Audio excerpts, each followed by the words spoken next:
बातमी आहे अकोल्यामधली डेटिंग ॲपच्या माध्यमातून एका बँकेच्या अधिकाऱ्याची फसवणूक झाली आहे आणि या ठिकाणी त्याला बोलवून जे काही घडले ते खरं तर धक्कादायक आहे।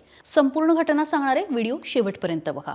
तर नेमकं काय घडलं तर अकोल्यातल्या खदान पोलीस स्टेशनच्या हद्दीमध्ये ही तक्रार दाखल झालेली आहे आणि एका बँकेच्या अधिकाऱ्याचं समलैंगिक अर्थात गे डेटिंग ॲपवरून फसवणूक झालेली आहे।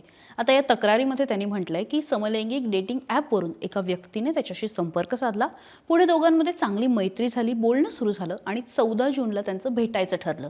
त्यानंतर अकोल्यातल्या हिंगणा फाट्याजवळ हा बँकेचा अधिकारी संबंधित व्यक्तीला भेटला आणि पहिला आरोपी होता मनीष नाईक। तो बँकेचा अधिकारी आणि आरोपी मनीष नाईक हे कारने शहरातल्या नदीच्या काठी गेले आणि तिथे बँकेच्या अधिकाऱ्यासोबत त्याने फिजिकल रिलेशन प्रस्थापित केलं। त्यानंतर त्याचे 3 साथीदार आले, त्यांनी सुद्धा या अधिकाऱ्यावरती अत्याचार केला असं त्याचं म्हणणं आहे।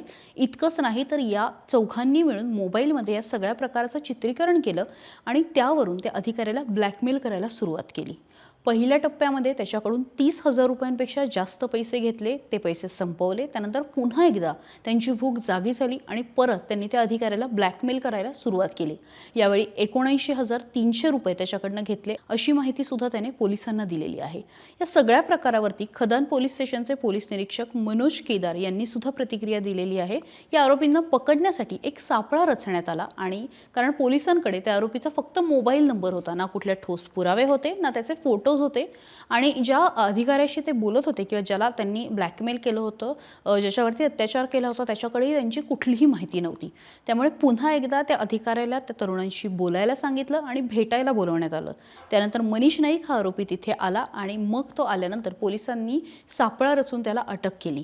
अटक झाल्यानंतर आता न्यायालयामध्ये हजर करण्यात आलंय आणि त्याला पोलीस कोठडीमध्ये त्याची रवानगी करण्यात आली आहे। आता या सगळा प्रकार इथे नाही थांबला, तर यामध्ये एक धक्कादायक माहिती समोर आलेली आहे आणि ती अशी आहे की मनीषकडे एक इंजेक्शन होतं, अर्थात ते कुठलं होतं अजून समोर आलेलं नाहीये, पण भेटायला आलेल्या पुरुषांना अर्थात गे पुरुषांना तो ते इंजेक्शन द्यायचा, जेणेकरून त्यांच्यामध्ये उत्तेजना निर्माण होईल आणि पीडितांवरती हे लोक अत्याचार करायचे।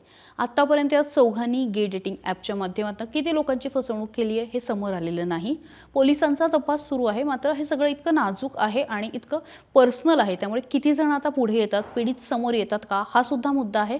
पण पोलिसांनी मात्र अशी कोणाची फसवणूक झाली असेल तर पोलिसांशी संपर्क साधण्याचं आवाहन केलेलं आहे।